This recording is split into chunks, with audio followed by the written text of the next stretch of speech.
Hello, hello, hello. This is your boy Brandon Crya, aka EF Hunt of Entertainment, and we are back with another trailer reaction, a short one today. And the trailer we have today is the House of the Dragon episode 5 promo trailer. Just a little preview of next week's episode. I don't usually do this, but like I mentioned in the last one that I did, I'm really loving the show and I'm so invested in House of the Dragon and Westeros that I'm doing episode trailer reactions when they drop the trailers for the next episode. That's how invested I am in this show. And I don't usually do that for shows. I'll watch trailers and stuff leading up to it, but once it drops, I don't really watch trailers for episodes within the season. So that's how much this House of the Dragon has me amped and back into this world. So let's get into this House of the Dragon episode 5 preview.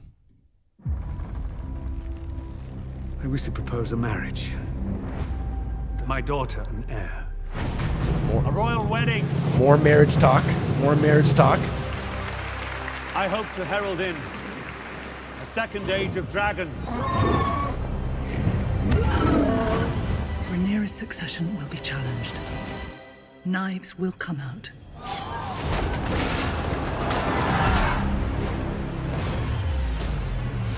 The king Corlius, will die, okay. and if Rhaenyra succeeds him, war will follow. Prepare Aegon to rule. Wait, did that show the king died in the next episode? I guess it's that point, eh? I'm upset. I might have to watch. I'm upset. I might have to watch that again, but I wasn't sure if it showed him actually passing away. And again, we see him in episode 4 slowly ailing and getting worse and worse, right? So I'm interested to see if next episode will be the episode. And I guess that kind of makes sense because I'm pretty sure from what I read, episode 5 is going to be the last episode where it's focused on the younger versions of Rhaenyra and Alicent, where the actors change. So I'm wondering when episode 6 comes, one, how big the time jump will be, like how they'll refer it. But again, it makes sense that if that's where they're making the change, that the king passes away in episode 5, shit pops off, and then when episode 6 comes up, it's a time jump, but they kind of will address how that time period settled and where the transition of power went during that kind of time jump. From what I'm guessing, if I'm trying to break it down correctly, because again, I wasn't expecting to see that the king would be gone or the king would have passed away, and I probably should have put that together knowing the information that I had about the actresses switching after episode 5. So again, more just political intrigue and drama coming out of this show, more marriage talk, more just that idea of marriage not only being a duty, but marriage being used as a tool to kind of solidify houses and resources and strength, right? And it kind of had that trailer with the voiceover of King Viserys basically being like, you know what I mean, let's have a royal wedding, let's bring our houses together, I want to bring back the Age of Dragons, right? So we saw from episode 4 that he wants Rhaenyra to marry Corlys Valerian's son to kind of reunite the two houses. And he's like, us with our dragons and you with your naval fleet. He's like, we'll never be touched.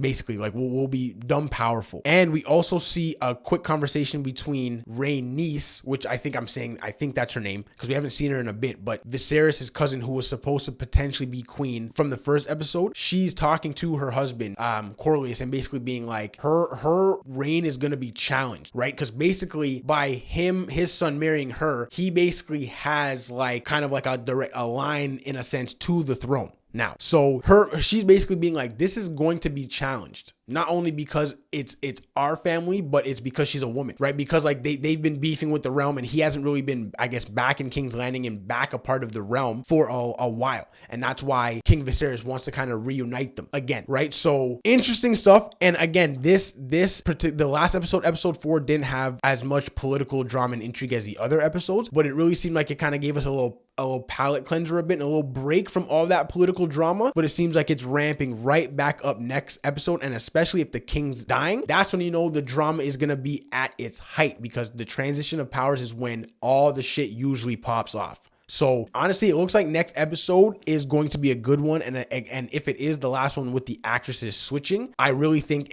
and I feel like maybe they'll wrap up the episode in kind of like a somewhat of a mid-season kind of like climax ending in a sense, but I really do think that next week's episode has the chance to be the best one yet. Honestly, I really do. I really feel like the political drama is going to be oozing out of next week's episode, and all that marriage and who's going to be succeeding, all that succession talk is going to be at a heightened level next week's episode, I think. So that is it for this House of the Dragon episode 5 trailer review. If you like this video, hit the thumbs up. If you think you'd be interested in content like this, trailer reactions, House of the Dragon reviews, Rings of Power reviews, Andor reviews with that show coming up, She-Hulk reviews, all that good entertainment talk, subscribe to the Brandon Cryan Network. You will not regret it. Make sure you hit the little bell notification so you know when I'm dropping videos. I drop them almost daily. You don't want to miss out. Appreciate you for watching. Catch you next time.